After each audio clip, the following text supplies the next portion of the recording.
Some mysteries whisper their secrets slowly, but others shout them overnight. In the heart of London, a freshly painted wall became the center of an extraordinary mystery. When the sun went down, the paint was ordinary, but by morning, it had changed. Its color, its texture, even its message. Something, or someone, had altered it while the city slept. Panic spread through the neighborhood. No one could explain how it happened or why. And that's when Sherlock Holmes arrived to uncover the truth behind the paint that refused to stay the same. Welcome to my channel, where every story pulls you into a new mystery.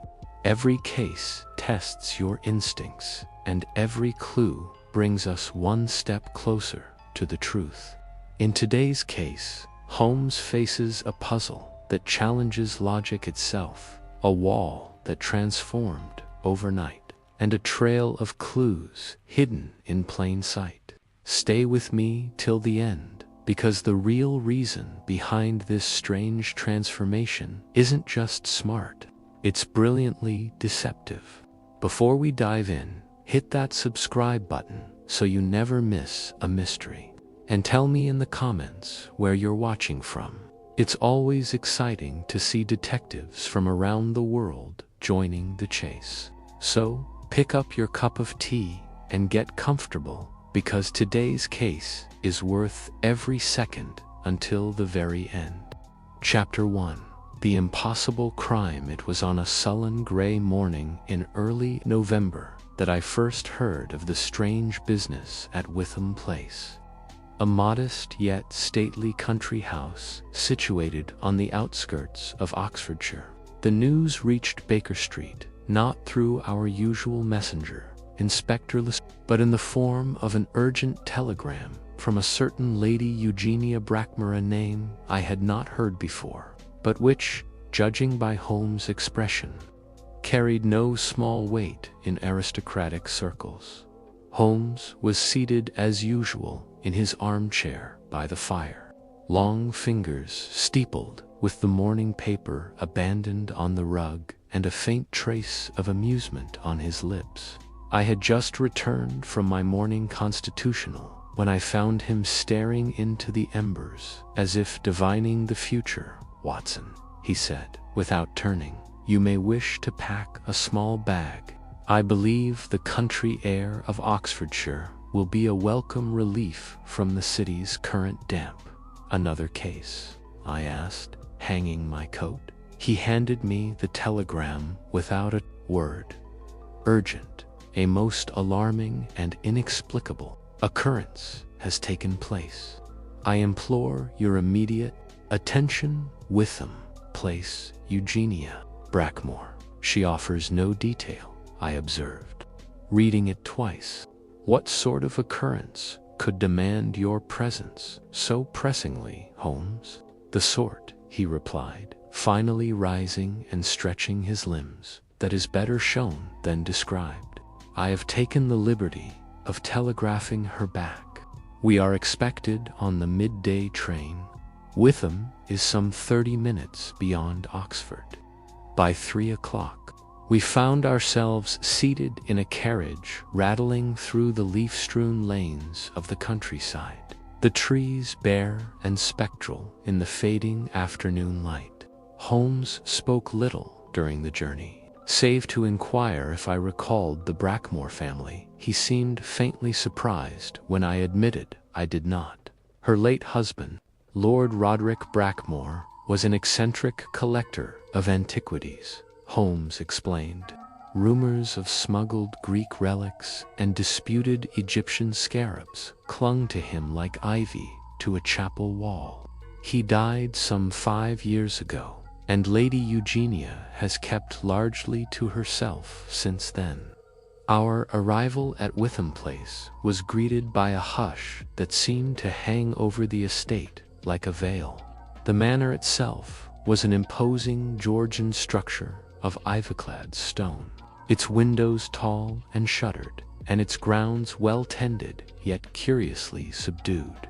A nervous butler ushered us through the entrance hall into a sitting room where Lady Eugenia awaited us. She was a woman of formidable bearing, draped in a high-collared morning gown of black silk. Her silver hair swept into a tight chignon. Her features were sharp, her hands thin and tremulous as she poured tea with unnecessary precision. "Mr. Holmes, I fear you will think me mad," she began, once we were seated, "but something unnatural has occurred in this house." Holmes inclined his head, saying nothing. "3 nights ago, the east corridor was repainted," she continued, "a delicate cream by my own requests, something to brighten the gloom. Yesterday morning, I noticed nothing amiss, but this morning, upon rising, I passed through that corridor on my way to breakfast and found the paint changed. It was no longer cream, it was crimson, deep blood-red crimson." "Curious," Holmes murmured. "You are quite certain it had been painted cream the day before?" "I inspected it myself. The decorators from Aldgate and Sons were here all week. It was their final task before they departed, and no one else has access to that corridor. It is part of the old East Wing, largely unused. The servants have no need to go there, and I alone frequent it on my morning walks. No windows were open, no spills, nothing that could explain such a dramatic transformation." I shifted uncomfortably in my chair. Could it have been a trick of the light? The morning sun playing off the walls? "It was no illusion, Dr. Watson," she said coldly. "And what is more, the surface was dry, not freshly painted, as if it had always been that way." Holmes' eyes lit up with a faint glimmer of interest. "Fascinating. A corridor that repaints itself in the night and yet shows no sign of being repainted. That is indeed an impossible phenomenon. Might we inspect it at once?" "Of course. I have instructed the household to avoid the corridor until your arrival." She led us through a series of dark-paneled rooms and into a narrow hallway in the east wing. As we stepped into the corridor, I felt a distinct chill, not from the temperature, but from the uncanny sight before me. The walls, dark crimson. Not a splash or brushstroke marred the surface. It was flawless. Under the flickering glow of the gas sconces, the paint seemed almost wet, as though freshly applied. And yet, when Holmes reached out and touched the wall with the back of his hand, he found it completely dry. "Observe the skirting boards, Watson," he said quietly. "There's no drip, no overlap. Whoever applied this paint, if they did so, worked with inhuman precision, or the wall was never painted at all." Lady Eugenia stood silently behind us, wringing her gloves. "Mr. Holmes, I know what I saw, and I know this corridor. It was cream. Not 2 days ago. And now this transformation." Holmes paced slowly, every few steps crouching or inspecting corners, joints, and seams with a small magnifying lens. He paused at the base of one gas lamp, sniffed the air faintly, then continued. "Has anything else unusual occurred in the house?" he asked, not looking up. She hesitated. "A week ago, the gardener vanished. Went out for his usual errands in the village.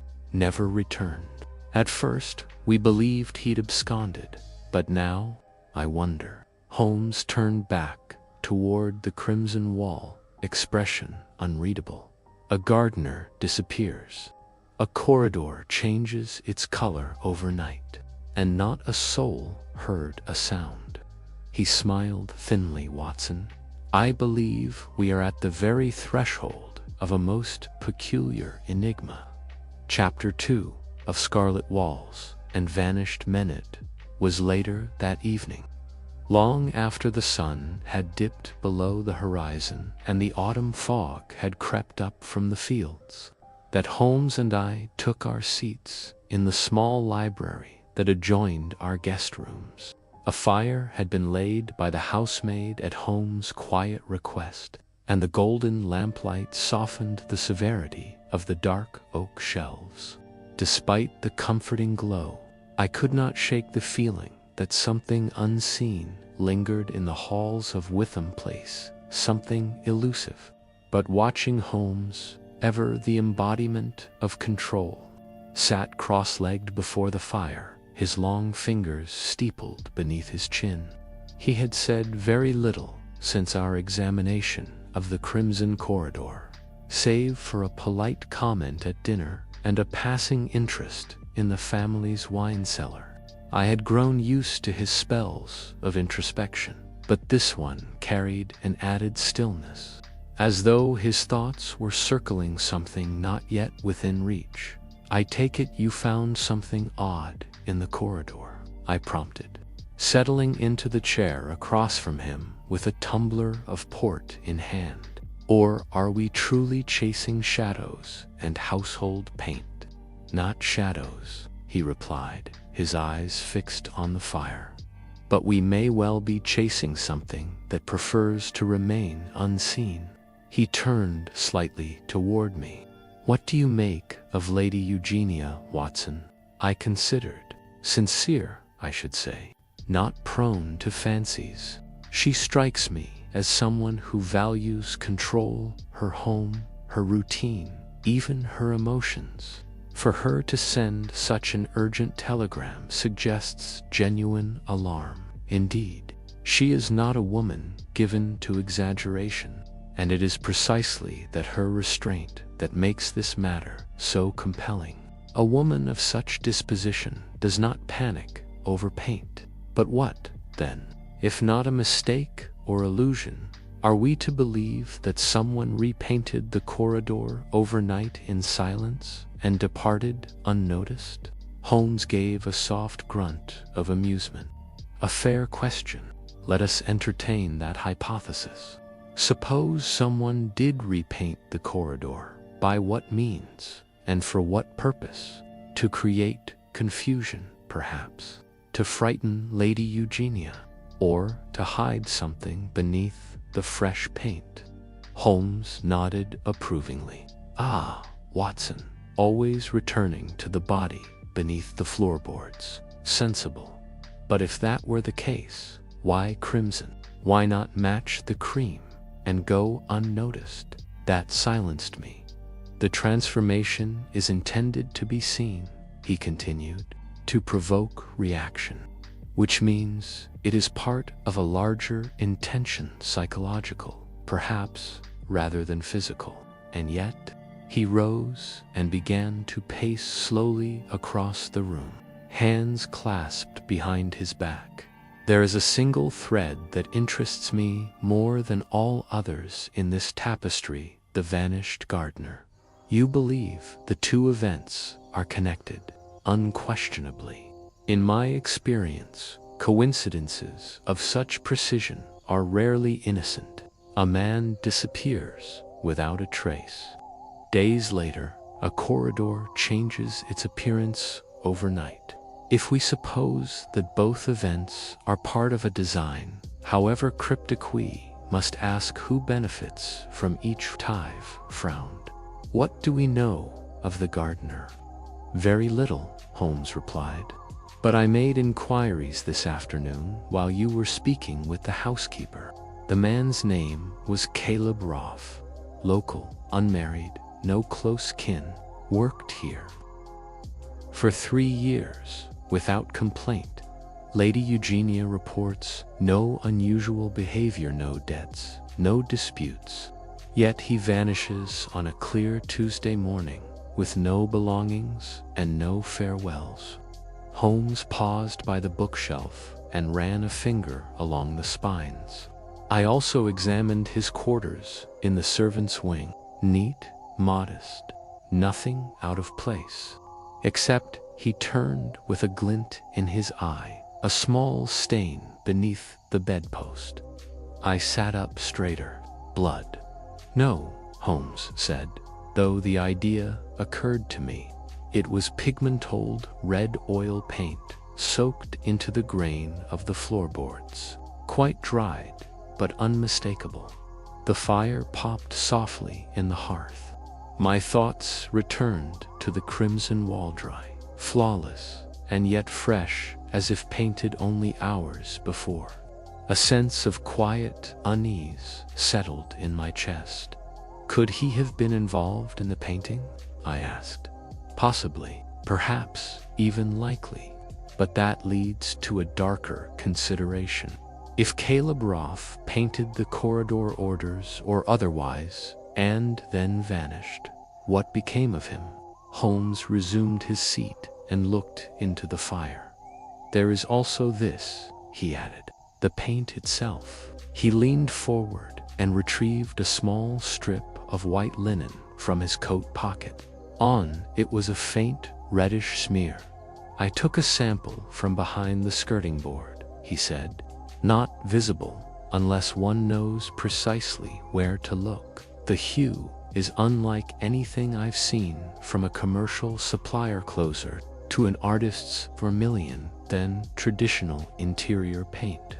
But oddly, matte, absorbent. You mean it wasn't made for walls?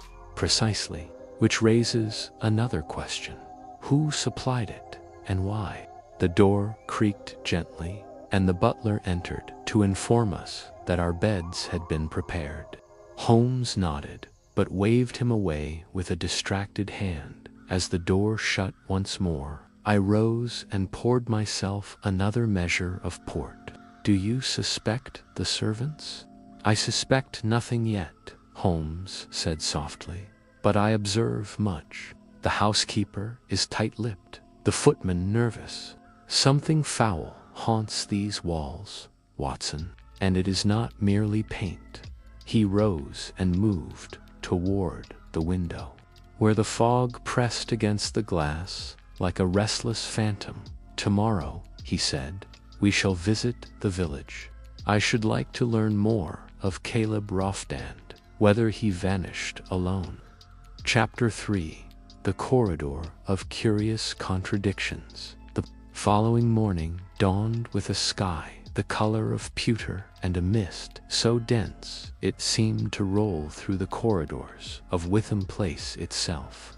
Holmes, as ever, was awake before me, already dressed and sipping weak tea by the window when I joined him in the breakfast room. The fire crackled, and Lady Eugenia's absence from the table, she had taken her breakfast in private, lent the house an air of sepulchral quiet. We shall examine the corridor again, Holmes said as I seated myself. Not as guests, but as investigators. I have requested permission from Lady Eugenia to remove a section of paneling. She granted it with some reluctance. Do you suspect something behind the wall? I asked. I suspect something about the wall, Holmes corrected. Its color is a symptom, Watson, not the disease. We made our way to the east wing soon after. The corridor was unchanged, and yet it exuded an unnatural air though it resisted scrutiny. The crimson hue absorbed light rather than reflecting it, lending the passage a curious dimness even under full gas. Holmes examined the baseboards again, this time using a small brass compass to mark precise angles at corners. He crouched before one portion of the wall where a long, gilt-framed landscape painting hung askew. Note this, Watson, he said, gesturing with a slender finger. There are no flecks of cream paint anywhere, no remnants, no inconsistencies. Either someone scrubbed every trace with monastic devotion, or there never was any. But Lady Eugenia swears it was cream just days ago. Precisely. And I believe her. But that makes the matter stranger. not simpler. With a slender crowbar, Holmes carefully loosened a panel beneath the windowsill and pried it away. Behind it, the wooden laths and plaster bore no marks of recent tampering. But as Holmes held up his lens, he gave a soft hum of satisfaction. "What do you see?" I asked, crouching beside him. He leaned back and handed me the magnifier. "Observe here. Tiny streaks barely visible, not from a brush, more like a smear made by gloved fingers. And here what appears to be a thumbprint in the lower corner." I peered closely. He was right. The wall bore faint marks beneath the surface, imperceptible to the naked eye. But there nonetheless. "This paint was not applied in the traditional sense," he said, standing. "There is no stroke pattern, no overlapping layers. It is as though the wall was dyed or stained, not with a roller or brush, but something more primitive, sponged or wiped." He replaced the panel gently and stood back, lost in thought. "Come," he said abruptly. "There is something else I must see." To my surprise, Holmes led me not to another part of the house, but out into the grounds. The fog still lay heavy upon the gardens, and the statuary that adorned the hedgerows loomed like ghostly sentinels. We followed a gravel path around to a small stone shed near the greenhouse locked, but clearly in regular use. "This," Holmes said, kneeling before the door, was Caleb Roth's equipment shed. The lock, a rusting pad secured with a simple latch, yielded easily to Holmes' tools. Inside, the air was musty with peat, linseed, and the sharp scent of turpentine. Tools hung in ordered rows, and several unlabeled tins sat on a low shelf. Holmes opened one. It was filled with a thick, dark crimson paste. He dipped a gloved finger into it, smeared a trace onto his palm, then sniffed it. Oil base, heavy pigment, unmarked, which is highly unusual. "Do you suppose this was the source of the wall paint?" "I do, and there's more." He gestured toward the back corner where a pair of boots stood. Their soles bore a thin film of dried red substance, now flaking. "Roth wore these," Holmes murmured. "And not long ago. Note the impression in the heel, still defined. And here, Watson, the shed floor." I bent to look. There, on the flagstone, was the faint outline of a boot print, partial, and leading outward, but not returning. I said quietly. Holmes nodded. "It suggests that Caleb Roth walked out of this shed with that pigment on his boots and never came back." As we emerged into the mist once more, I could not help but glance toward the looming shadow of Witham Place. The house appeared different, somehow no less stately, but watchful.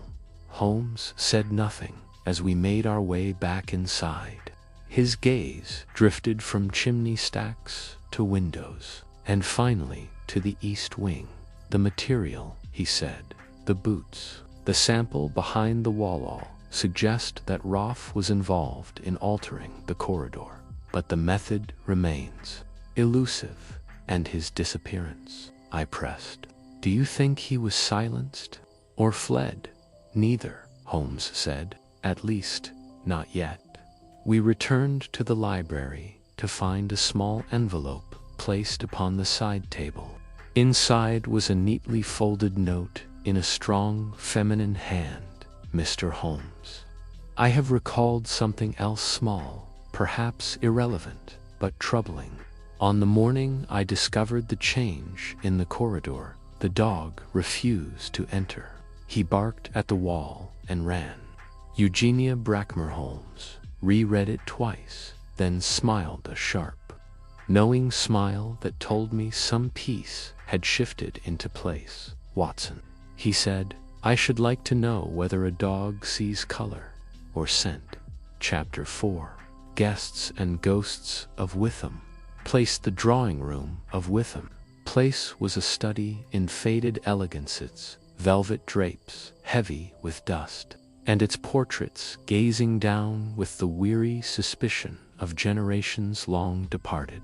It was there, beneath the distant ticking of an ormolu clock, that Lady Eugenia received us shortly after noon, dressed now in gray silk rather than morning black.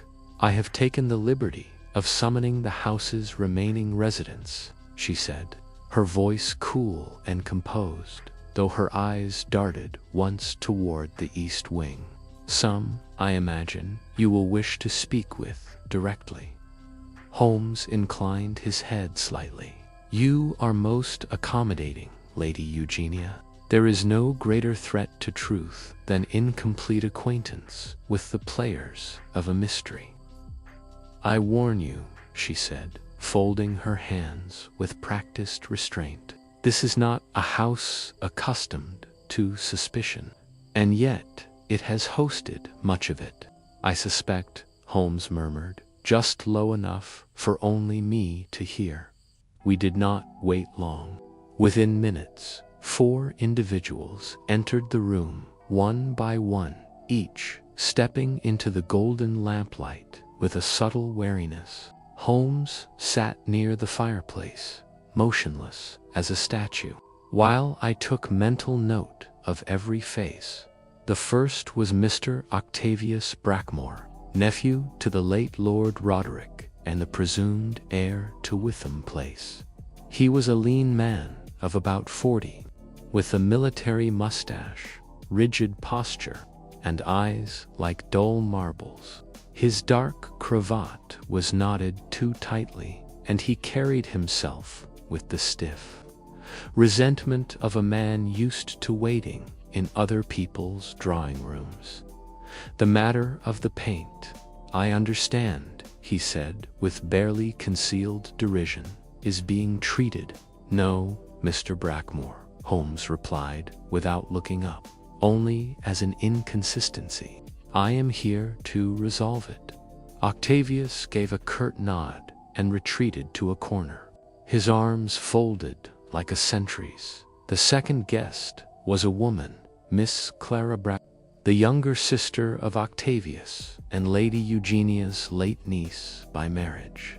She was in her early 30s, pale and tightly composed, with anxious eyes that flitted toward the door twice before she had even spoken.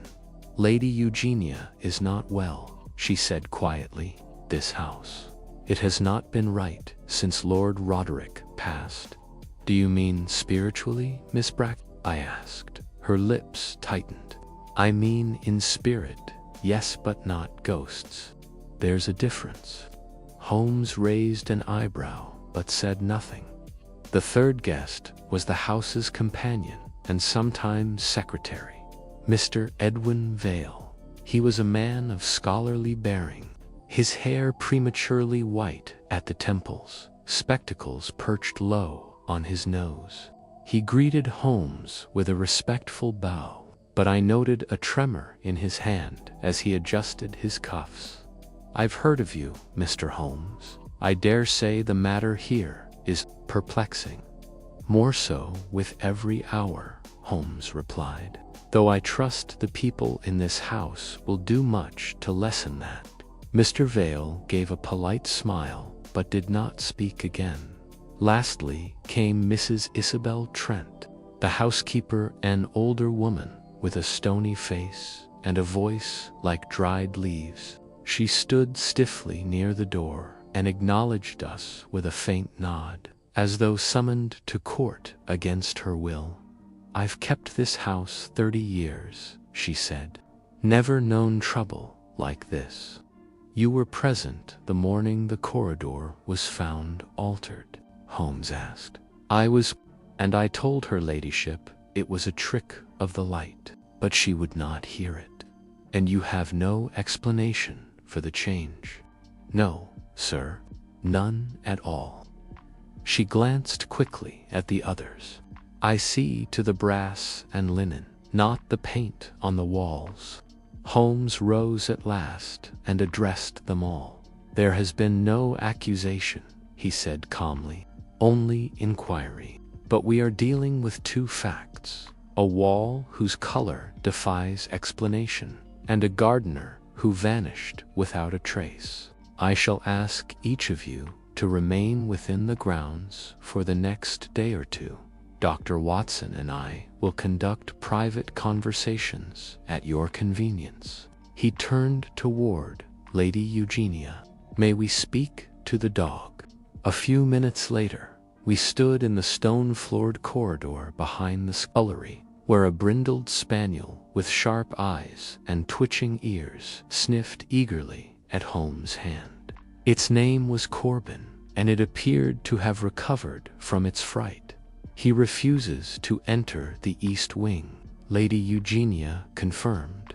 "The morning I found the wall changed, he barked wildly and scratched the floor. I had to carry him away." Holmes whistled softly and led the spaniel forward. As they neared the threshold of the crimson corridor, the dog froze. Its tail tucked instantly. It growled not with rage, but with dread. Dogs do not see red, but they smell. He crouched and passed his hand across the skirting again, then stood, his face blank. "Take the dog away, Lady Eugenia. He is not useful further, but he has already told us much." We returned once more to the drawing room, where the suspects had dispersed, save for Octavius Brackmore, who lingered near the drinks cabinet. "If I may speak plainly," he said, "as we passed, I find this entire farce tiresome. The gardener ran off, and the paint was a prank, or perhaps poor memory." "Then you have nothing to fear," Holmes replied, offering a thin smile. Octavius stared at him a moment, then walked off without a word. "Watson," Holmes said quietly as the door shut behind us, "the stage is set. Each actor wears a mask. Now let us see who first begins to sweat beneath it." Chapter 5: The Servant with Something to Hide It.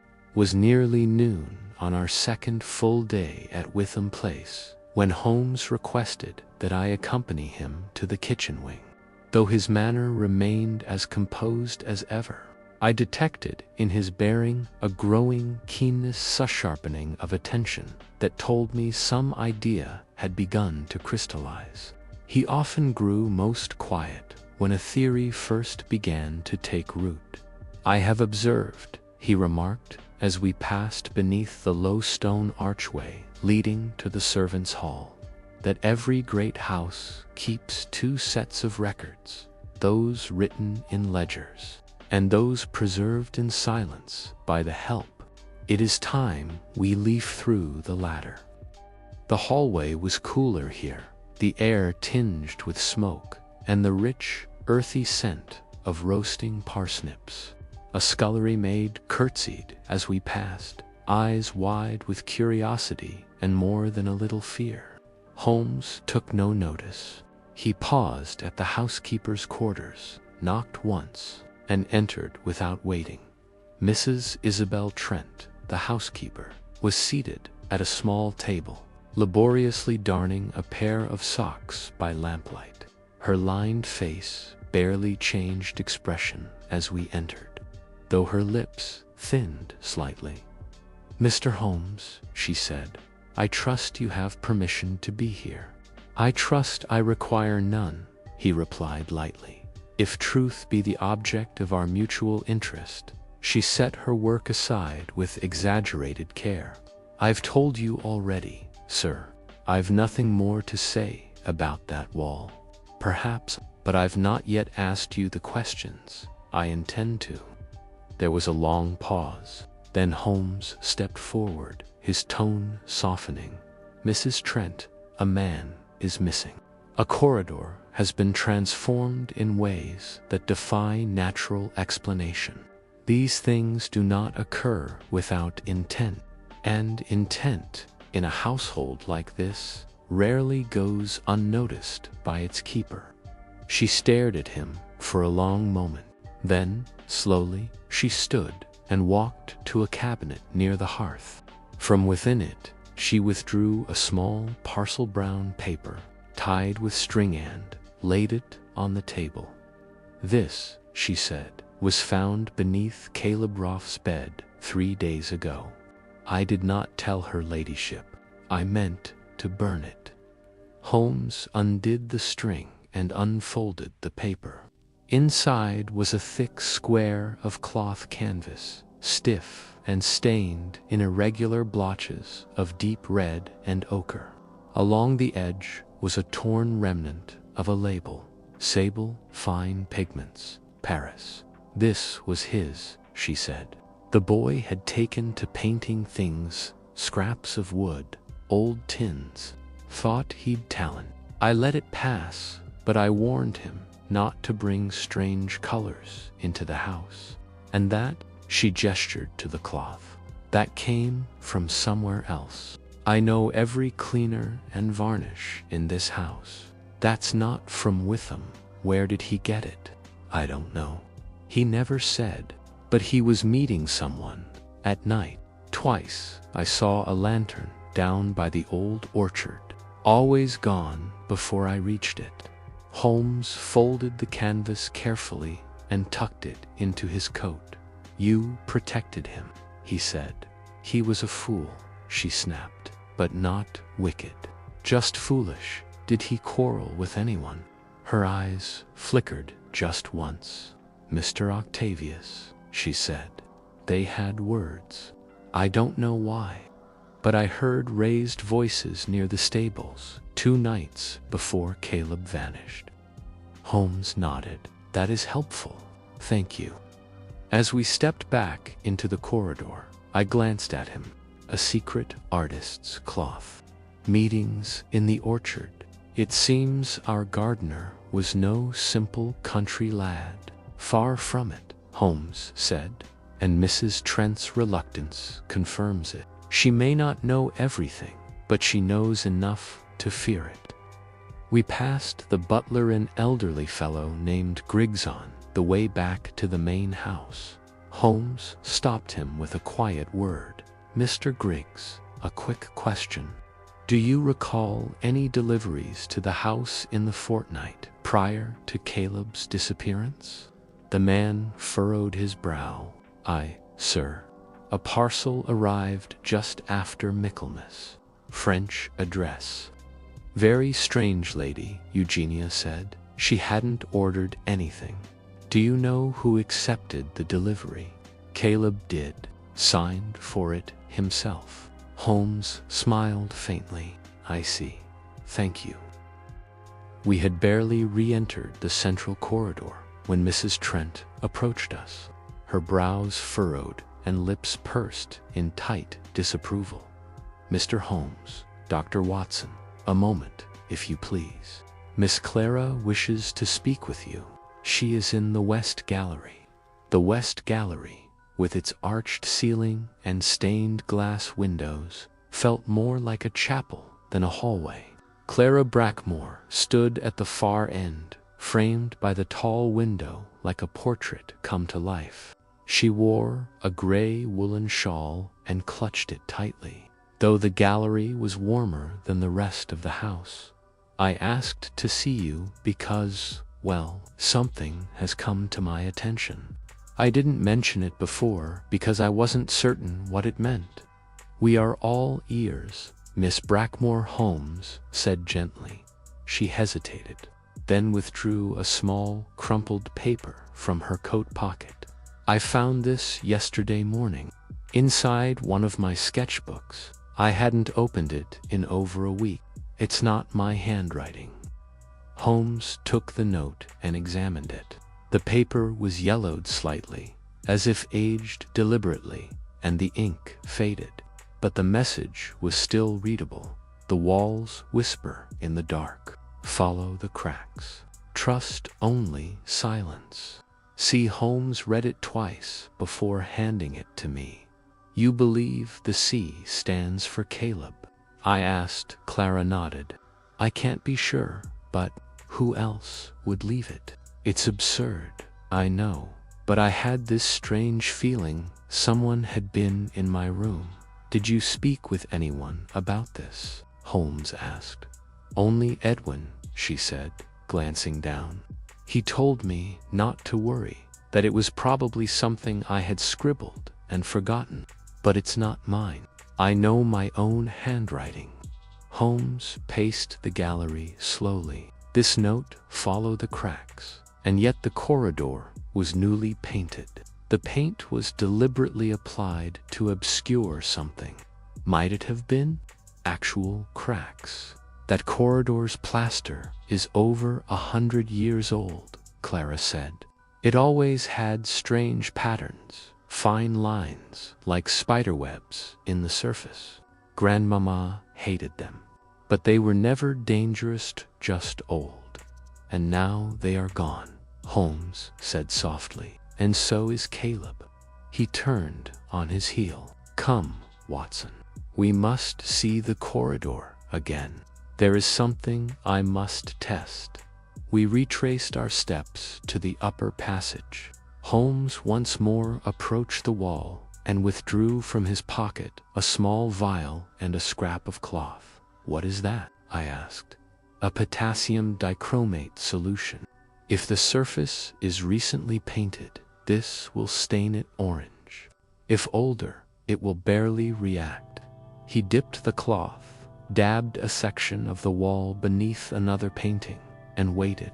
Within seconds, the spot turned a burnt amber.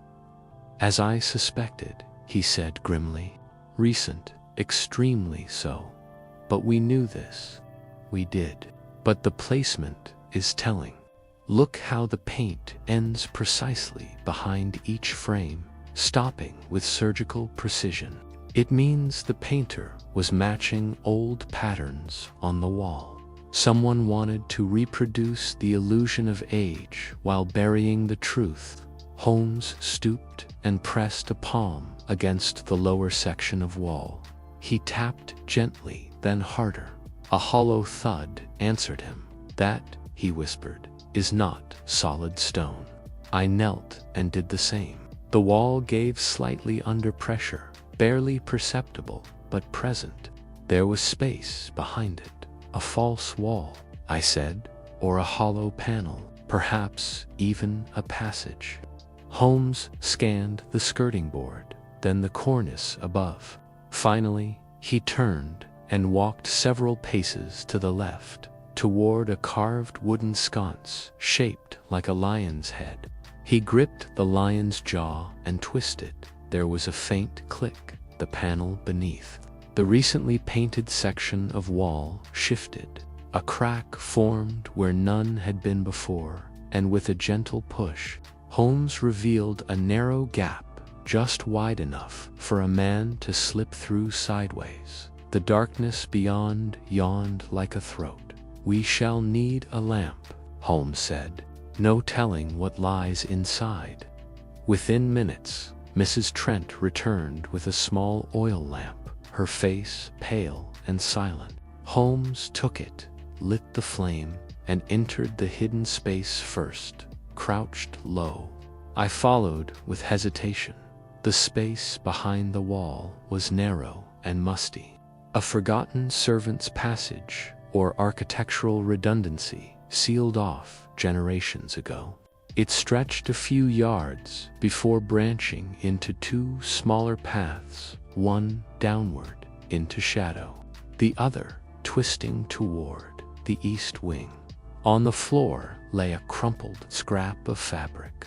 Holmes knelt and lifted it with a gloved hand. Roth's waistcoat, he said.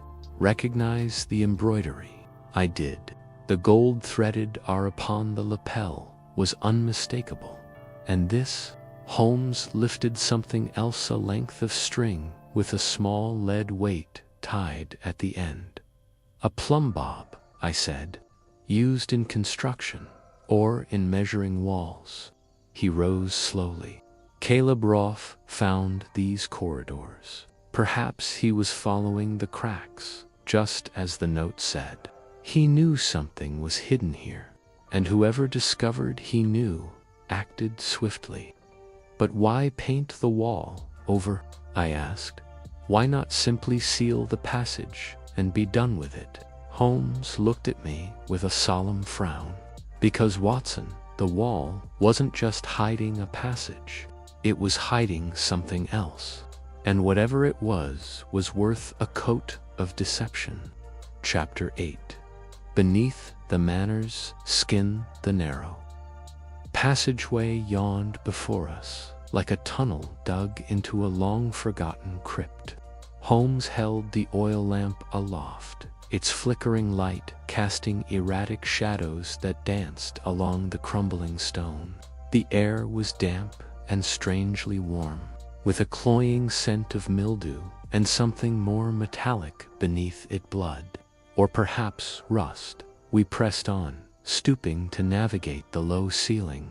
Behind us, the secret panel had been left ajar, casting a sliver of light back into the corridor behind the false wall.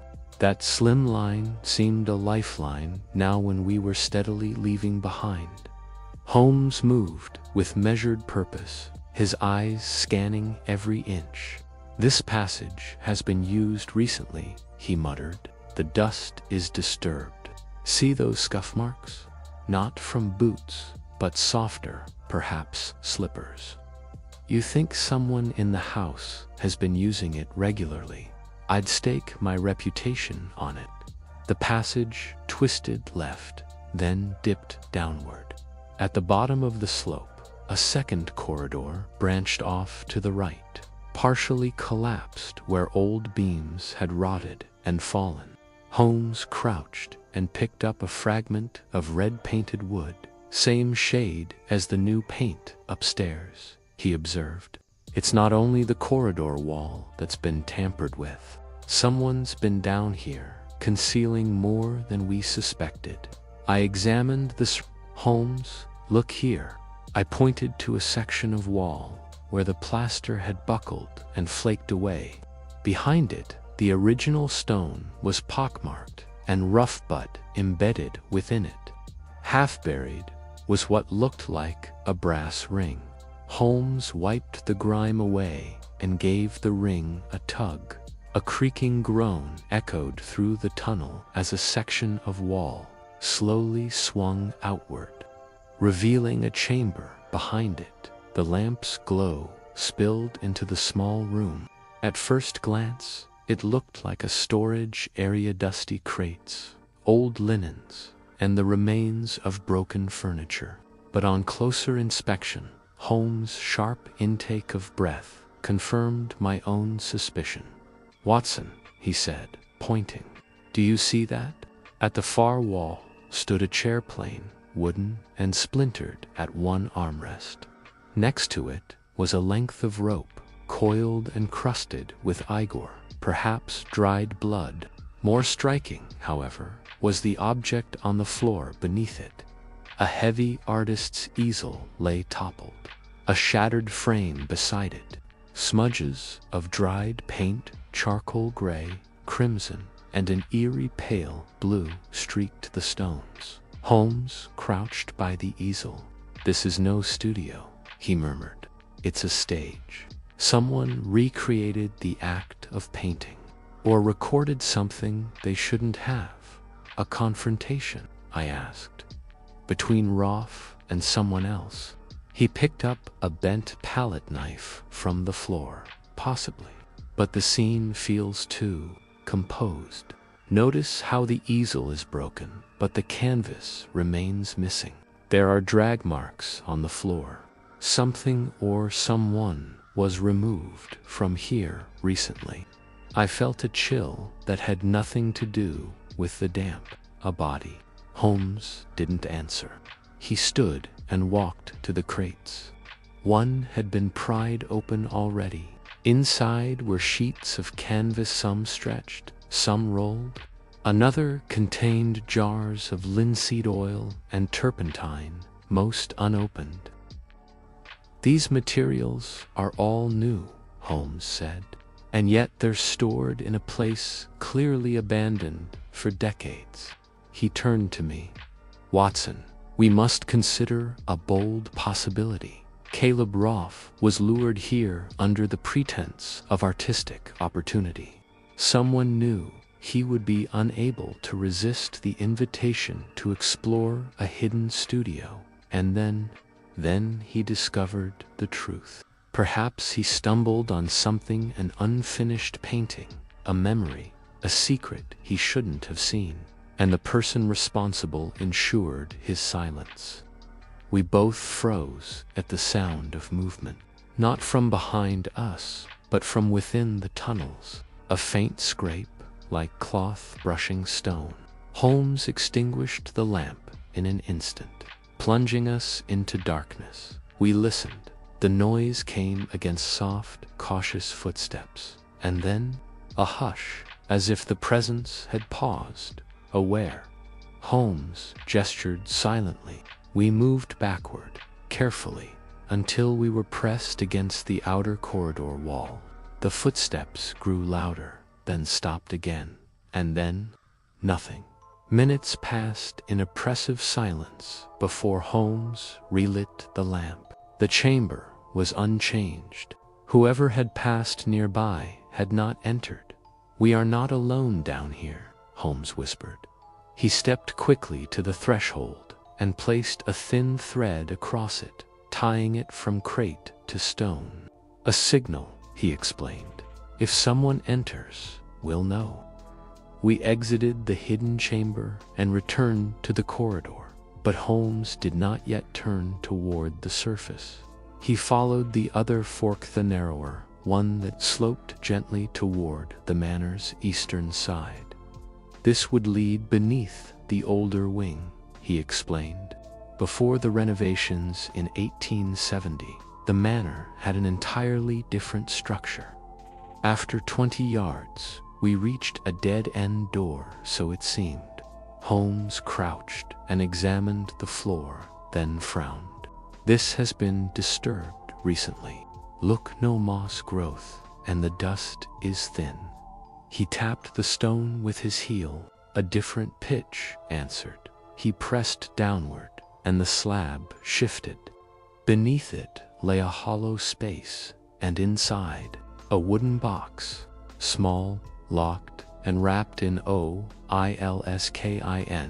Holmes retrieved it gently. "Watson, I suspect this is what Roth found and what cost him his disappearance." He tucked the box into his coat. "We'll examine it upstairs," he said, "but not here. Not while someone else roams these tunnels." As we retraced our steps, I found myself glancing behind us more often than ahead. The weight of unseen eyes bore down on us. When we finally reached the false panel and emerged into the corridor, Clara stood waiting, her face ashen. "What happened?" she whispered.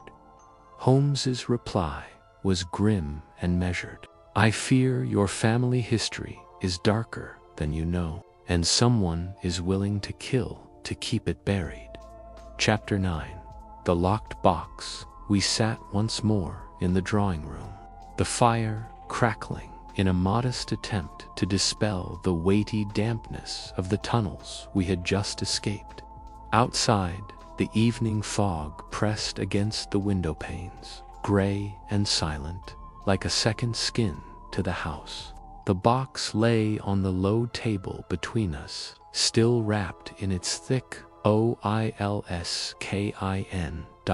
Clara Brackmore sat at the edge of her seat, her fingers tightly interlaced. She hadn't spoken since we had returned, and even now her eyes were locked on the box, wide with a mixture of fear and anticipation. Holmes unwrapped it, slowly, methodically, laying the oilskin aside. The box itself was of dark mahogany, aged and stained, its brass fittings dull but unbroken. A simple lock secured it. "I presume you have a hairpin, Miss Brack?" Holmes asked mildly. She nodded, rising to retrieve one from a drawer. Holmes took it and set to work on the lock. Within moments, a soft click echoed in the room. He hesitated briefly before opening the lid. Inside lay a stack of documents, neatly folded and yellowed with age. Atop them sat a leather-bound journal, its corners dog-eared, its cover etched with faint initials, A.B. Holmes lifted the journal gently, leafing through it. "This belonged to your grandfather," he said, not looking up. "Augustus Brackmore." Clara leaned forward. "I thought all his journals were lost in the fire." "My father said your father may not have known," Holmes murmured, "or he may have known too much." He flipped to a page marked with a torn ribbon. May 4th, 1871. "The girl sits too long by the fireplace again," I warned Edward, but he turns his face. "I cannot have her interfere. She stares at the painting as if she knows, as if she remembers." Holmes turned another page. May 9th. "It is done. I have painted over it. The original lies beneath, but none will see it now. Read, the color of concealment. But it bleeds through, always." Holmes looked up at us. The red paint used upstairs wasn't a mere aesthetic choice. It was symbolic. Your grandfather painted over something he wanted hidden, not erased. Clara's face paled. But what could he have needed to hide so desperately? "I intend to find out," Holmes said, closing the journal. "But first, let us see what else this box contains." He removed the stack of documents and sifted through them: deeds, letters, receipts for oil paints, and canvas orders from a supplier in East London long after Augustus Brackmore had reportedly ceased painting. One letter caught Holmes' attention. He held it up to the light. It was unsigned and written in a hurried, uneven hand. "You said it was destroyed." "I saw it," she remembers. "If you won't act, I must. The past cannot be unburied. The girl must go."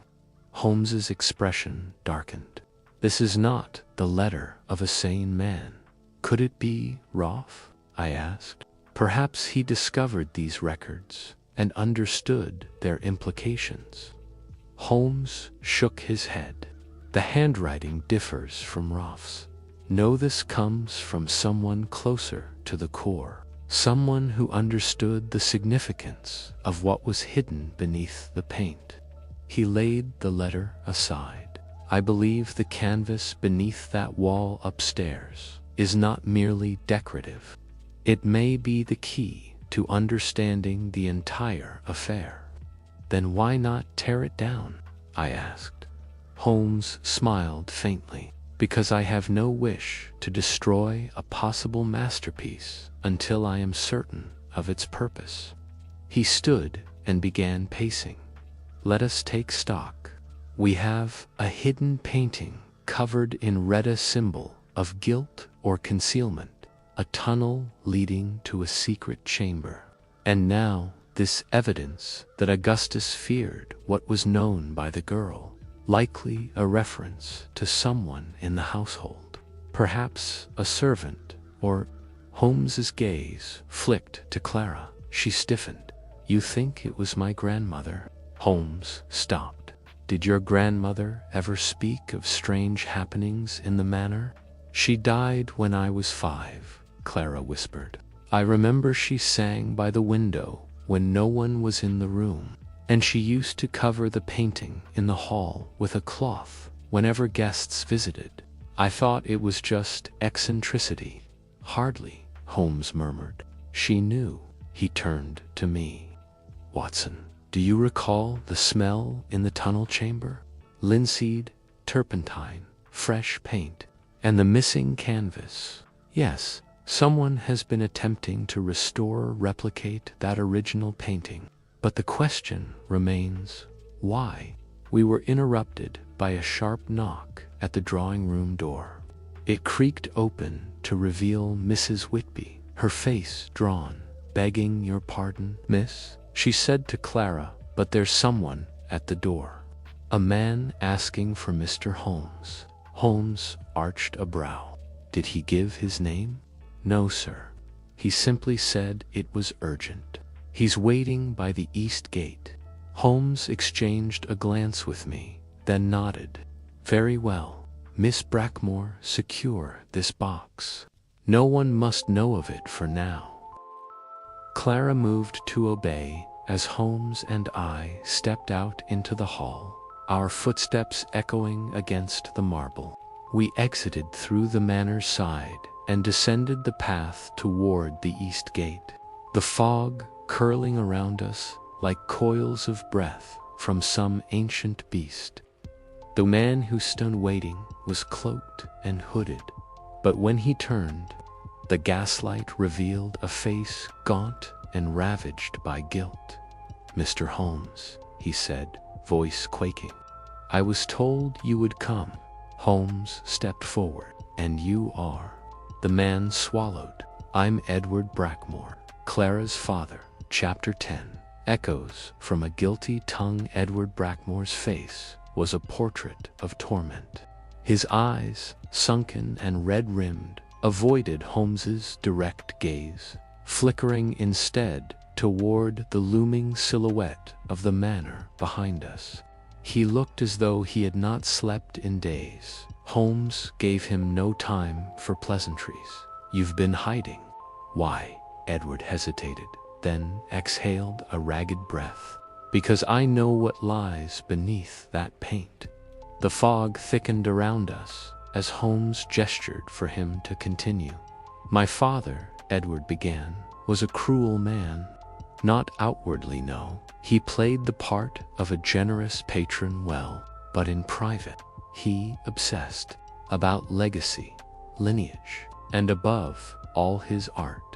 He believed one painting would define the Brackmore name for generations, and that painting is the one hidden behind the wall upstairs." Holmes asked. Edward nodded slowly. "It was supposed to be a tribute, but something changed. As the work progressed, my father grew erratic. He locked himself in the studio for days. When he emerged, he was pale and trembling, refusing to let anyone see the final piece." Holmes folded his arms. "But someone saw it." "My mother," Edward whispered. She was the first." Watson and I stood in tense silence as Edward continued, his voice trembling like an overstrung wire.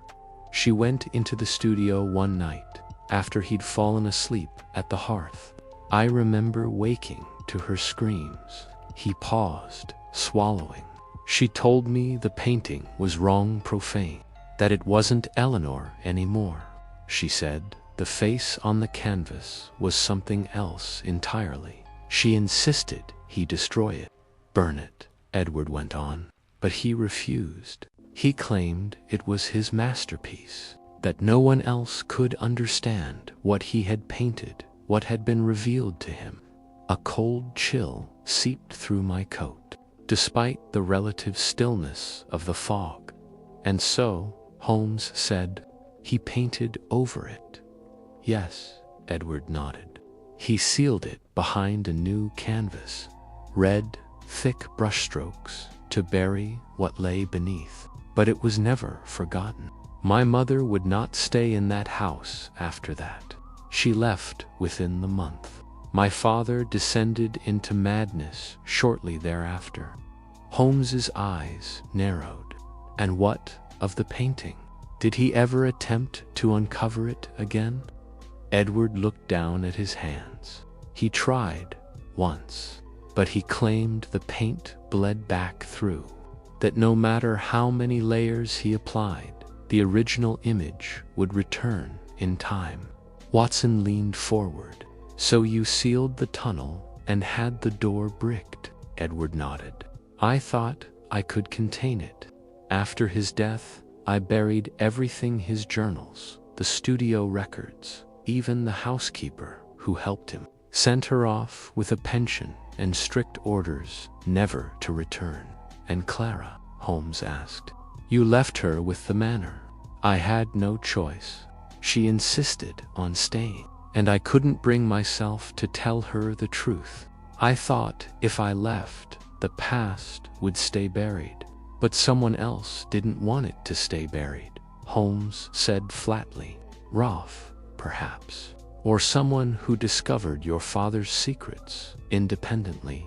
Edward's eyes darted toward the shadows. I thought it was just my guilt playing tricks. Until Rolf came to me last month. He had found the bricked tunnel, traced the work orders, begun to suspect there was more beneath the manor than I'd let on. You tried to pay him off. Yes, but he wouldn't stop. He said he'd tear down the entire house if he had to. Holmes's lips thinned. And now he's missing. Edward's head sank into his hands. I never harmed him. I swear it. But I was afraid. Afraid of what might be uncovered. Holmes regarded him coolly for a long moment. Where were you the night of his disappearance? I was here, in the village. I'd returned to confront Clara, to plead with her, to sell the estate and leave this all behind. But when I arrived, she was out. I never spoke to her. Holmes turned, the faintest frown creasing his brow. And yet, Clara has not mentioned any visit. Edward hesitated. Because I never entered. I saw the lights on, then noticed movement through the west window. I assumed she had guests. Holmes's expression darkened. That may be more significant than you realize. Come both of you. We must return to the manor at once. As we strode through the fog, Holmes's mind seemed already 10 paces ahead. He was muttering under his breath. Watson caught a few fragments: west window, movement, shadow, too large for Clara. Inside the manor, we found Clara waiting, the journal still open on her lap. Clara, Holmes said quickly, did anyone visit the manor 2 nights ago? Or were there any signs of forced entry? She looked puzzled. No visitors. At least, none that I was aware of. I was reading in the library. I didn't leave the room all evening. And the west wing? Holmes asked. She frowned. It's been closed for months. The floorboards near the old nursery are warped. No one goes in there. Holmes's gaze turned sharp. Watson, lanterns. Clara, take us there. Within moments, we were ascending the narrow back staircase, the dust thick on every banister. Clara moved with cautious familiarity, leading us through a small corridor to a door swollen with damp dot. She pushed it open. The nursery was untouched. Toys lay scattered across the floor, faded with age. A child's chair, tilted on one leg, leaned in the corner. But Holmes was focused on the far wall. He crossed the room swiftly, running his hand over the peeling wallpaper. Watson, he said softly, observe the pattern beneath. This wallpaper was applied recently, but beneath it, the original painting. He pulled out a small blade and slit the paper open. As it fell away, a pair of painted eyes stared back. Only they weren't eyes. They were gaping voids with no iris, no reflection, empty. Holmes stepped back, his voice low. We've found it. Chapter 11. The eyes behind the wall. The moment Holmes peeled back the wallpaper, an oppressive hush fell over the room. The hollow eyes on the wall seemed almost to drink in the light from our lanterns, though clearly just pigment on plaster. The painted gaze held a disturbingly lifelike depth, terrible stillness that made one's skin crawl. Watson moved closer, squinting. Good heavens, this isn't oil paint. Look at the texture. Holmes reached into his coat and produced a small magnifying lens. He examined the revealed section of wall carefully, drawing his fingers over the surface with the delicacy of a surgeon inspecting scar tissue. No, he murmured. Not oil, not entirely. There's some form of binding agent, something organic, to matte for varnish, and there's no cracking typical of aged linseed oil. This was applied in a single, deliberate layer, and it hasn't faded. Clara stepped closer, her voice shaking. I've never seen this before. I never knew this wall had anything beneath it. You wouldn't, Holmes replied. This section was covered intentionally, recently, to within the past 2 years. Look how the wallpaper cuts unevenly at the corners. It was applied in haste. Whoever did this was hiding the image beneath. He turned to Edward Brackmore, who stood by the nursery door, pale as the fog outside. You said your father sealed the original painting beneath the wall upstairs. Yet here it is, replicated or perhaps transferred to the nursery. Why? Edward shook his head. I don't know. The original was always in the studio. No one spoke of this room. My sister died before she could walk, let alone play in here. Holmes's eyes narrowed. Then someone else painted this. Someone who knew exactly what they were copying. He moved to the opposite wall, pressing against the paneling. This wing was abandoned, yes, but that would make it an ideal hiding place. Watson, bring the lantern closer. As the light shifted, more of the wallpaper loosened and curled away at the edges. Beneath it was not one image, but many. Layer after layer revealed pale arms, distorted wings, and a dozen staring eyes, all partially obscured by paint that had not quite dried before being concealed. It was as though the walls themselves had absorbed the madness of their creator. It's not a single painting, Watson said slowly. It's a sequence, a progression. Holmes gave a sharp nod. Exactly. A process of deterioration. Each version peels away another layer of false beauty. What began as a portrait has morphed into something grotesque. Clara wrapped her arms around herself, shivering. But why the nursery? Why bring this here? To hide it in plain sight, Holmes said. The studio was too known, too close to the legend. But here, in a forgotten room, behind warped floorboards and dust, someone could work undisturbed. Edward suddenly moved forward, hand trembling, as he pointed to one image. That wing, it's wrong. He never painted her with wings like that. The figure on the wall bore a shape more akin to a bat's, angular, torn, and unnatural. Not the feathery grace of an angel, but something twisted by imitation.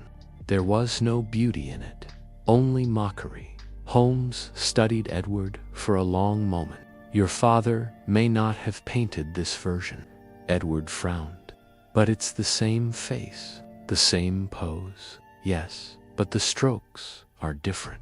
See here, the brushwork is clumsier, more frantic. Not the practiced hand of an experienced artist. This is someone attempting to copy a vision they only partially understood. Watson's gaze shifted. Then who and why? Clara stepped forward, her voice low. There was a boy, Thomas. He came to work in the house a few years ago, a distant cousin of one of the maids, quiet, observant. He often asked about the Brackmore legacy. He even explored the older wings when he thought no one noticed. Holmes's brow furrowed. And where is he now? He left suddenly, Clara said. About 6 months ago. No notice. Just vanished. We thought he'd run off. Holmes looked back to the image on the wall. Or perhaps he found something. Something he couldn't forget. A loud creak interrupted our thoughts. One of the floorboards near the back window had shifted. Holmes crouched, lifting the loose plank with his cane. Below, in a small hollow carved into the floor, lay a collection of charcoal sketches, dozens of them each more grotesque than the last. Childlike attempts at replication, their proportions nightmarishly off. Smiling mouths stretched too wide, eyes where none should be. Wings twisted into cages. Watson swallowed hard. It's a study, a practice run. Holmes carefully lifted one of the sketches into the light. He was trying to capture what he saw, or what he thought he saw. Clara turned away. This place, it's cursed. No, Holmes murmured. Not cursed, obsessed. Someone became so consumed by the image, they could no longer tell if they were copying Etor, being compelled by it. He rose, tucking the sketch under his arm. We need to find this boy, Thomas, and we need to do it quickly. Chapter 12. The boy who saw her face. By the following morning, the air in the manor had grown heavier, as though the unearthed images had stirred something long dormant. Holmes had been awake since dawn, seated in the study with a pile of charcoal sketches before him, each arranged in careful order. I entered with a cup of tea, though I doubted he would touch it. I have studied these drawings thrice over, he murmured, without looking up. The earlier ones mimic the original Brackmore portrait. But the later sketches, they are inventions, delusions, perhaps hallucinations. I frowned. You believe this boy Thomas went mad? Holmes's eyes narrowed. Not in the traditional sense, but I believe he became possessed by a singular idea. He was trying not merely to recreate the painting, but to perfect it, to reveal what lay beneath it. As if the girl in the painting was hiding something inside her, or he believed she was alive. I shook my head. Delusion, then, possibly. But obsession is rarely born in a vacuum, Watson. He stood abruptly. It's time we learned more about this boy. We found Clara in the music room, nervously pressing keys on the piano without producing a tune. At the mention of Thomas, she looked up quickly. I told you all I know, she said. He was quiet, kept to himself. He sometimes carried a notebook, sketched in the gardens. Did he ever go into the village? Holmes asked. Clara hesitated. Yes, he would go into Hereford twice a month for supplies. The apothecary, I think, though no one ever knew why. He wasn't ill. Did he send post? Letters. I once saw him hand the postman an envelope. Yes. Was there ever any mention of family? Only once, she replied. He said his uncle had worked at the manor before him, a groundskeeper. He died long before Thomas arrived. But that's why he came, he said. He wanted to understand the place. Holmes nodded, his eyes already distant with thought.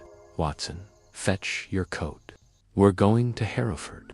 The village was only a short ride away. A thin drizzle had begun by the time we arrived, casting the lanes in a faint shimmer of gray. We went first to the apothecary, a narrow, cluttered place that smelled of dried herbs and vinegar. Thomas Croft. The old man behind the counter repeated. Yes, I remember him. Bit of an odd lad. Always bought the same thing. Turpentine, linseed oil, once a small vial of belladonna extract, I echoed. That's a poison. Indeed, the man said with a shrug. Said it was for paint. Some artists use it to thin pigments or add luminescence. Dangerous stuff if mishandled. Holmes's face had darkened. Did he ever mention where he lived after he left the manor? The apothecary nodded. Rented a small cottage near the marsh road. Belonged to a retired boatman who passed away. Quiet place, not far from the edge of the old woods.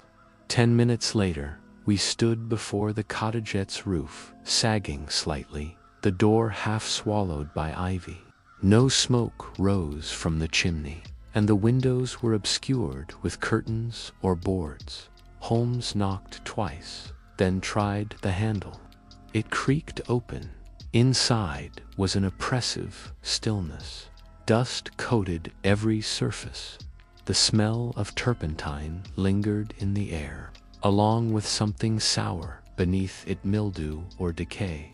The sitting room was filled with sketches. They hung from the walls, lay strewn across the floor, and were pinned to every available surface.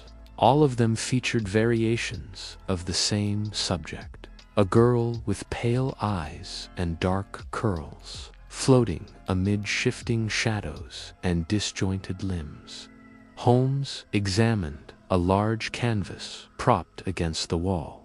He was working toward something, trying to render her not as she was, but as he imagined her.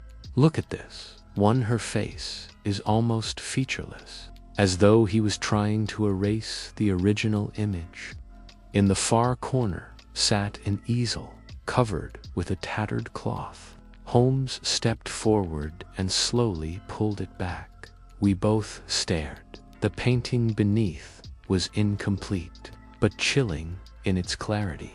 The girl's face had been stretched unnaturally wide, her mouth open as if to scream. Her hands were twisted into claws, pressing against the inner surface of the canvas as though she were trapped inside. Beneath the image, scrawled in red paint, were the words, "She wouldn't stop watching." Holmes turned away abruptly. He left in haste. The paint is barely dry. I stepped to the window. Then where did he go? Holmes's gaze landed on a single scrap of paper pinned to the wall. It bore only 3 words, "Back to Brockmore, Chapter 13. Holmes remained silent throughout the journey, his gaze fixed on some invisible point beyond the carriage window. I could sense the storm inside his mind, observations aligning like stars in a bleak constellation. "We must search the east wing," he said abruptly, as we crossed the threshold of the manor. "There's a studio there long abandoned. According to Mrs. Bramley, I suspect that's where Thomas would have returned." We found Clara in the vestibule, worry already etched across her face. "You've seen his work, haven't you?" she asked, voice low. "Yes," Holmes replied, "and it concerns me deeply. You must stay here, Miss Bramley. Lock your doors tonight." She nodded wordlessly. The east wing was rarely used. Dust hung in the air like a veil, and the passageway creaked beneath our steps. We reached the door to the old studio room once used by Lord Brackmore's second wife, an amateur painter before her tragic death. Holmes pushed the door open slowly. The studio had been transformed. A dozen oil lamps flickered along the walls, casting the room in a sickly yellow hue. Canvases stood at jagged angles across the floor, and in the center, a large easel held a single towering painting, still wet with glistening oils. Thomas Croft stood before it. He did not turn as we entered. His brush moved with rhythmic precision, though his hand trembled faintly. "You've returned," Holmes said softly. "I had to finish her," the boy whispered. "She was incomplete." They all were. I moved slowly to the side, catching sight of the canvas. It was another portrait of the Brackmore girl, but different. This time, she looked fully formed, her eyes more lifelike than ever before. They shimmered with something uncanny, as if a soul stared back through the paint. "She's watching," Thomas said, stepping back. "Even when I close my eyes, she sees me. She's always known I was here."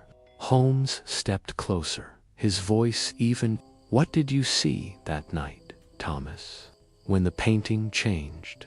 The boy's head jerked slightly. "It didn't change. It ... revealed itself, like a mask falling off. I woke up, and there she was, different from before. Her eyes were sharper. Her mouth was curved in a way it never had been. You believe she's real?" "She is," he whispered, tears pooling in his eyes. "I tried to stop painting her. I burned the sketches, but she came back. Every canvas I touched turned into her." Holmes moved to the nearest painting and inspected it. The strokes were frantic, layered with harsh reds and grays. Beneath it, hidden by a torn cloth, was something else's sliver of wood. He bent down and pulled it free, a fragment of an older painting, charred at the edges. "This was the original," Holmes muttered. "You tried to destroy it." "She wouldn't let me," Thomas cried, backing into the shadows. "She spoke through the paint, through the brushes. I'm not mad." "No," Holmes said gently. "You're not mad, but you're not safe either." The wind howled beyond the broken window, rattling the panes. I caught sight of movement shadows, flickering where no figure stood. Holmes's eyes darted to the far corner of the studio. "Watson." "The cabinet." I moved quickly and opened the old wooden cupboard. Inside lay a bundle of cloth. I unwrapped it carefully, and there, bound in cracked leather, was a book. "A diary," I said. Holmes took it from me and turned the pages. "It belonged to Isabel Brackmore," he said after a moment. "The girl in the painting. She kept this hidden." "What does it say?" Holmes read aloud, voice quiet. "I feel watched, even when I sleep. The painter watches me longer than necessary. Sometimes I wake, and he is standing at the foot of my bed." Thomas made a sound like a wounded animal. She knew. She knew she was a prisoner in the painting. "She wasn't trapped," Holmes said slowly. "She was warning us. And perhaps, in her own way, you've been trying to do the same." At that, Thomas slumped to the floor. Holmes turned to me. "This room must be sealed. No one enters without supervision. And Watson, we must speak to Lady Brackmore immediately. There's something she hasn't told us." Chapter 14. The Widow's Truth. Lady Brackmore received us in her private sitting room, an austere, high-ceilinged space with tall windows overlooking the moor, and furniture arranged more for solitude than for conversation. The fire crackled with polite intensity, and the room smelled faintly of dried lavender and aging paper. She sat upright in a carved armchair, a shawl drawn close to her chest, her hands folded but not trembling. "I assume this is not a social visit." "Mr. Holmes," she said coolly, her eyes fixed on the book Holmes held. "Correct." "Lady Brackmore," Holmes replied. "This belonged to your daughter, did it not?" She glanced at the cracked leather, then away. "It did. I haven't seen it in years. I assumed it was lost." Holmes did not sit. He stood before her, a quiet but commanding presence. Your daughter, Isabel, kept meticulous notes about her final weeks. She suspected someone likely the portrait artist was watching her, even in the dead of night. Lady Brackmore's lips thinned. That man. He was hired against my wishes. Who hired him? I asked. My late husband, she replied. He was fond of artists. He said Isabel deserved to be immortalized in oils before she married. I thought it unnecessary. She was young, sensitive, and she hated to sit still. Holmes flipped through the diary again. She mentions that the painter was seen at her bedroom door more than once. Yet nothing was done. I did what I could, she said sharply. My husband would hear none of it. Artistry demands intimacy, he told me. Do not stifle genius with suspicion. And Isabel well. She was a girl of fanciful notions. She saw ghosts in mirrors and heard whispers in empty halls. I feared he'd dismiss her again, and so I kept quiet. Holmes's brow furrowed. Who was the painter? His name was Alaric Fenlo. I started. Fenlo, the same man whose works hang in the Royal Academy. None of those came from here, she replied. What he painted in this house, those were never exhibited. And where is he now? Dead. He drowned in a river not far from here, just days after Isabel's funeral. It was ruled a suicide. Holmes glanced at me. 2 deaths, one hidden beneath canvas, the other beneath water. Lady Brackmore's hands gripped the arms of her chair. There's more, isn't there? Yes, Holmes said gravely. The boy, Thomas Croft, he's painting Isabel again and again, though he claims to try otherwise. He sees her face in everything. He believes she is not finished with us. The color drained from Lady Brackmore's face. He is not mad, Holmes said. Something lingers. Perhaps in memory, perhaps in paint. I should have burned that portrait, she whispered. The original, I begged my husband, but he said it was brilliant. Too brilliant to destroy, he said. It hung in the east wing until the fire that destroyed Isabel's old studio, I asked. She nodded. Or so I thought. Holmes tapped the diary. Did you ever read this? No, it was Isabel's private journal. I respected her privacy. Only when she died did I search for it, and by then it had vanished. It hadn't vanished, Holmes said. Someone hid it. She stood slowly. Then what is it you want of me, Mr. Holmes? I want the truth, he said. Not the whispered half-truths of grieving halls, but the truth of what lies behind the portrait. Why it was never spoken of publicly. Why her memory is cloaked in silence. Lady Brackmore walked to the window and looked out across the moors. You want the truth? Fine. Isabel was pregnant. I blinked. Pregnant. She told me 3 days before she died. She didn't say who the father was, only that she had planned to leave, to flee before her wedding.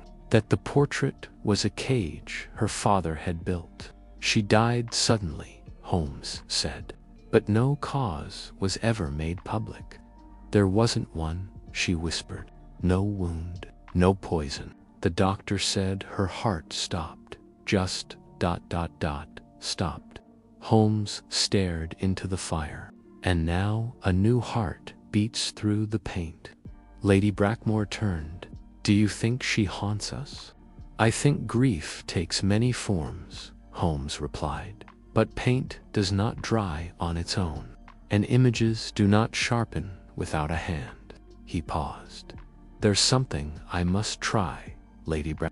With your permission, I need access to the sealed studio again. This time, we examine every layer, canvas, frame, and brush. She nodded. Do what you must, Mr. Holmes. Just whatever you find, bring her peace. Chapter 15. Beneath the Oils. The Brackmore estate slept beneath a suffocating blanket of fog that evening. The moor outside stretching endlessly into darkness. Inside, the air was dry, tight with expectation. Holmes and I stood once again in the studio, this time not as mere observers, but as investigators, on the cusp of revelation. The portrait loomed above us, Isabel's painted gaze disturbingly alert. The lantern Holmes had brought cast a golden flicker across her face, bringing out dimensions that hadn't been visible before, subtle ridges in the brushstrokes, a faint shimmer where light shouldn't cling. She's watching, I muttered, almost to myself. She's waiting, Holmes corrected, pulling a glove tighter over his right hand. Now we see what she left behind. From a flat case, Holmes withdrew a small vial of spirits, of turpentine, and several cloths. Turpentine will tell us if there is anything beneath. If another layer exists, as I suspect, it will begin to emerge. I took a cautious step back as Holmes moistened a corner of cloth and, with exacting precision, dabbed at the lower edge of the painting just below Isabel's hand, where her fingers appeared to cradle an unseen object. He worked methodically, revealing nothing for the first few moments.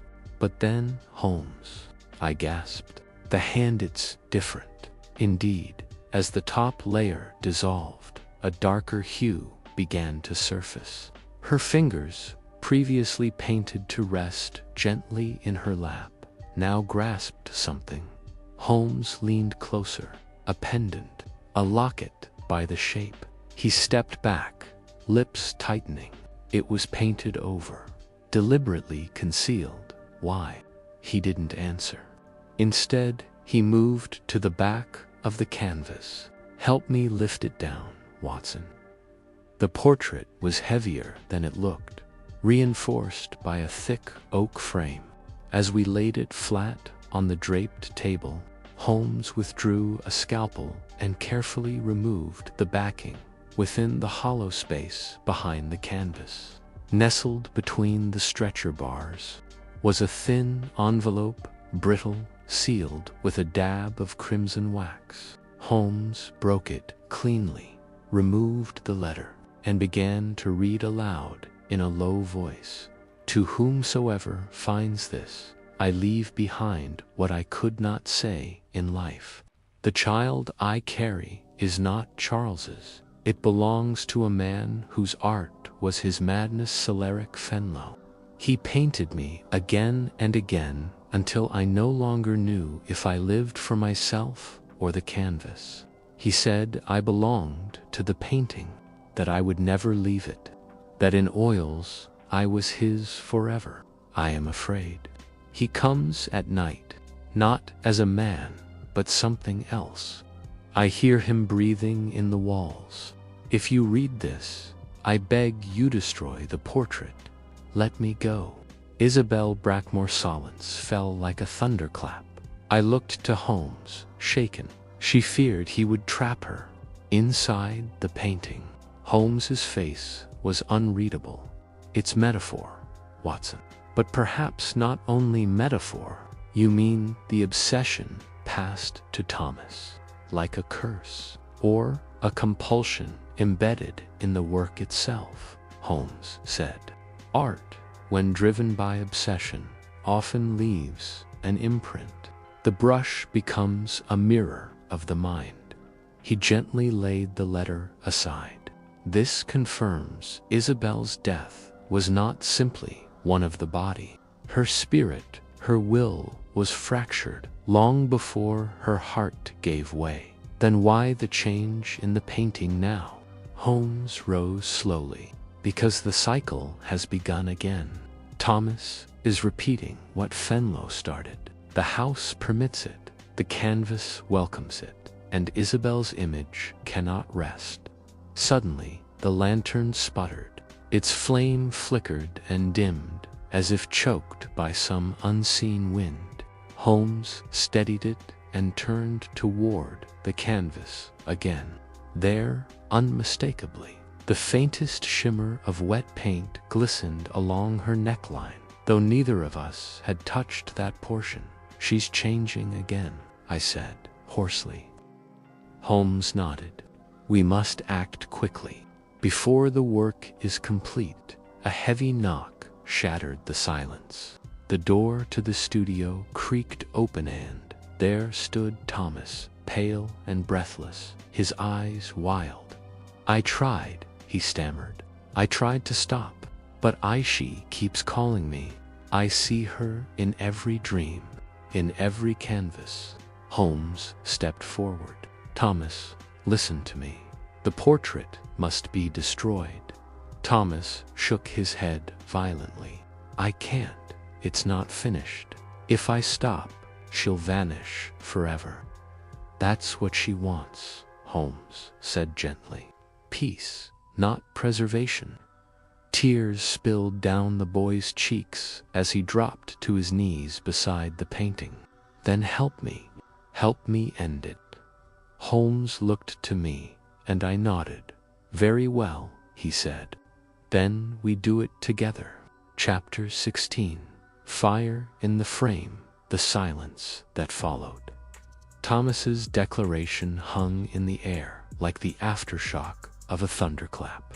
Outside, the moor breathed mist against the windows, and the lantern on the table cast long, restless shadows that danced around the studio.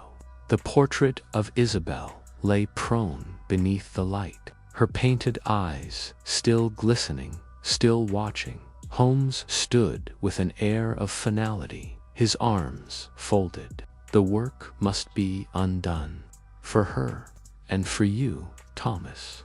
Thomas nodded, trembling. "I want to be free of it, but I don't know how."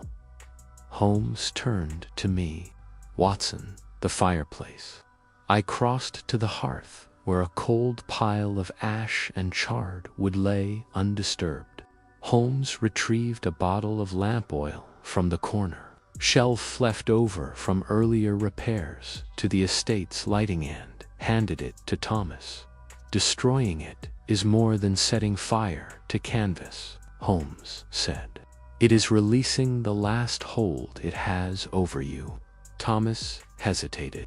"She was my aunt. I used to sit in here as a boy while she painted. She would hum while mixing the oils. And then Fenlo came." Holmes said nothing. He let the silence draw Thomas's memory out like breath from cold glass. "Everything changed after Fenlo," Thomas continued. "She locked the door to this room. She painted only at night. She stopped writing to family. Father said it was grief, but I remember the smell of turpentine always fresh, the smell of something new, even though she never showed us a finished work. She was trying to erase something," Holmes said softly, "but the painting held on." Thomas knelt before the portrait. With a reverent hand, he unscrewed the oil bottle's cap and began to pour it slowly across the canvas, drenching the surface until Isabel's face swam beneath the sheen. Holmes took the lantern and passed it to him. "Light it and be done." I stood behind them, holding my breath. Thomas, his jaw clenched, lowered the flame. With a sudden roar, fire engulfed the painting. The oils caught like dry paper, and within seconds, Isabel's image twisted and cracked beneath the blaze. Her eyes seemed to scream, whether in agony or release. I could not tell, as the brushstrokes melted into streaks of black and orange. Smoke spiraled upward, thick and acrid. I rushed to open a window, coughing as the fumes bit my throat. Holmes remained unmoving, his gaze fixed on the burning canvas. Sometimes, he murmured, truth must be destroyed to set the soul free. The flames danced higher, licking the edges of the table and casting a furious light upon the studio walls. Isabel's form was almost entirely consumed when, with a sharp crack, the canvas frame split and a corner collapsed into the ashes. Thomas dropped to his knees, overcome.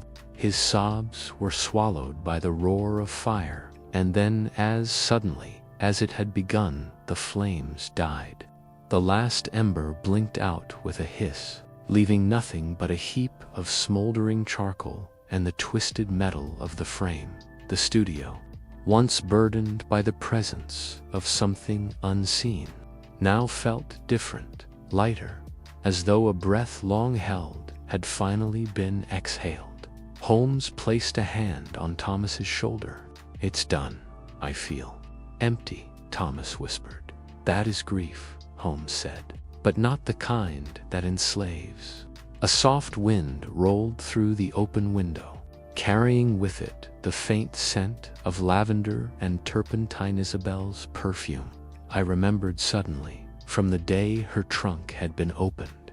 Holmes's eyes flicked to mine. He had caught it too. "She's gone," he said simply, at last. We stayed in the studio for some time, waiting for the smoke to settle and for Thomas to regain composure. When we finally stepped out into the corridor, it felt like the house had changed, somehow less oppressive, less watchful. At the base of the stairs, Mr. Belling stood with a kerosene lamp, his brows knitted with concern. "There was fire. Just the ghosts being laid to rest," Holmes replied, brushing soot from his sleeves. Thomas followed behind us, quiet but no longer trembling. He looked once over his shoulder toward the room where Isabel had once painted her final strokes, and then kept walking. Outside, the dawn was beginning to creep across the moors, pale and slow. A new day breaking over the blackened bones of an old obsession. As we stepped out onto the gravel path, Holmes lit his pipe. "Watson," he said, "this case began with pigment and ended with purification." I nodded. "It wasn't madness, was it?" "No," he replied. "It was memory painted into permanence. And the only way to forget was to burn." Chapter 17. Shadows of the studio. The sun had barely risen when we returned to the drawing room of the Ashcroft estate. A pale light filtered in through the mullioned windows, outlining the faded grandeur of the manor with an almost spectral touch. Mr. Belling had retired to make tea, and Thomas sat silently in a winged armchair, staring at the empty grate, as if expecting the ashes of the portrait to reappear there. Holmes stood by the fireplace, inspecting the marble mantel with distant eyes. I sensed his thoughts had wandered far beyond what had just transpired. As often happened at the penultimate point of a case, his mind was already sifting through the residue for what remained unexplained.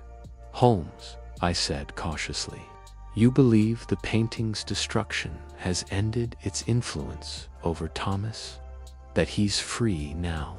He nodded slowly. "Yes, but not from the truth, only from the illusion." He moved to the bookshelf and retrieved a slim, leather-bound volume that had caught his attention earlier during our first day at the house. He opened it and turned several pages with the care of someone searching for something very precise. "What is it?" Holmes's finger landed upon a pasted, photograph-lated brittle at the corners. It was a younger Isabel Ashcroft, standing in the garden behind the studio, wearing a white smock and holding a palette. She smiled not serenely, but with an odd tightness to her expression. Beside her stood a man, not Fenlow, Holmes narrowed his eyes. "Do you see, Watson?" I leaned in. The man was older, with silvering hair and a sharp, aristocratic face. A cane rested in his hand. "That's not the artist," I said. Fenlo was younger. "Precisely. This man is Edmund Hargrave. Isabel's cousin on her mother's side was dead, drowned in 1889. According to the newspaper clippings Thomas collected, he disappeared on a fishing trip to France. But there was no body, only a letter from Isabel 2 weeks after his presumed death, requesting Fenlo's assistance. "You think Hargrave never died?" I asked. Holmes closed the book softly. "I think Hargrave never left." A long silence followed. I began to understand. "You mean to say he was here in the house? Perhaps not physically, but in influence. The more I consider Isabel's final years, the secrecy, the seclusion, the uncharacteristic obsession with a single portrait, more I am convinced that Fenlo's role was not that of collaborator, but witness. He tried to help her document what she could not say aloud. Whatever haunted her mind was tied to Hargrave." Holmes turned toward the window. The moors beyond were now fully awake in the golden morning light, but the view offered little warmth. "And Thomas?" I asked. "What of his place in all this?" "He was the last vessel, the final soul burdened with her legacy. His resemblance to Hargrave may be more than coincidental. Bloodlines often carry more than names. Perhaps she painted Isabel, not as she was, but as she had been before. Guilt clouded her eyes, and perhaps she feared what Thomas might become, should that same darkness take root. Do you think she saw Hargrave in him?" "I believe she saw the shadow of Hargrave in every stroke of her brush," Holmes murmured. At that moment, the door creaked open and Thomas reappeared. He looked oddly composed now, like a man who had passed through a storm and found the wreckage familiar. "I wanted to thank you both," he said quietly. "You did more than solve a mystery. You gave me back something I thought was gone." Holmes smiled faintly. "Sometimes, Mr. Ashcroft, one must destroy the portrait to save the sitter." Thomas glanced down at the book still open in Holmes's hand. He reached for it with a reverent touch. "She used to carry that with her to the garden," he said. "Said it reminded her of the days before everything went wrong." Holmes regarded him with steady eyes. "Do you still hear the whisper?" Thomas hesitated, then shook his head. "No, only quiet." "Then let that quiet be your inheritance." Thomas bowed his head. "I will." As he left the room, Holmes exhaled softly and returned the book to the shelf. I stepped beside him, still troubled. "Holmes, there are pieces still missing. The letter to Fenlo, the missing years, even her silence in the family. We may never know what truly happened." Holmes turned. "No, Watson, but mysteries, like portraits, often reveal more in what they omit." He took up his coat and hat, and I followed suit. As we stepped out into the morning light, I couldn't help but feel that while the fire had consumed the painting, the shadows it cast would long linger in the corners of memory. Chapter 18. The Canvas Left. We departed Ashcroft Manor not long after midday. The sky a bleached gray above us, mist drifting along the roads like a veil reluctant to lift. Holmes was quiet during the carriage ride, fingers steepled and gaze fixed on the horizon, though I knew his mind was far from the countryside rolling past. It was not the first time we had walked away from a mystery with parts unsolved. But this case had left more than puzzle pieces. It had left a trace of tragedy, not in the violence of a crime, but in the decay of a mind, of a family, and of truth made too painful to bear aloud. As we approached the railway station, I finally broke the silence. "You believe, Isabel, Ashcroft suffered some terrible trauma, something involving her cousin Hargrave. But how can you be sure? There was no confession, no definitive proof." Holmes nodded slightly. "True, Watson. There was no confession, but one does not always require a signed statement to perceive the shape of horror." He reached into his coat pocket and drew out a small parcel wrapped in brown paper.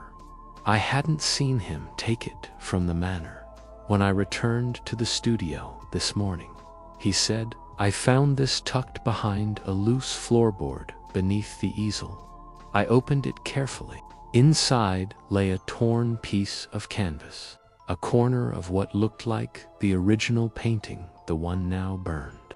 It was unmistakably a woman's eyes, startling in its vivid blue, caught in an expression not of serenity, but of terror. The brushwork was different, rough, desperate. She repainted it," I whispered.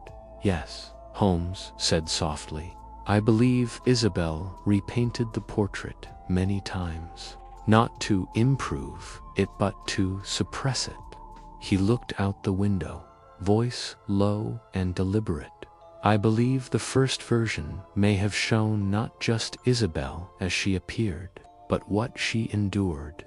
Hargrave's presence in the house was not only spiritual.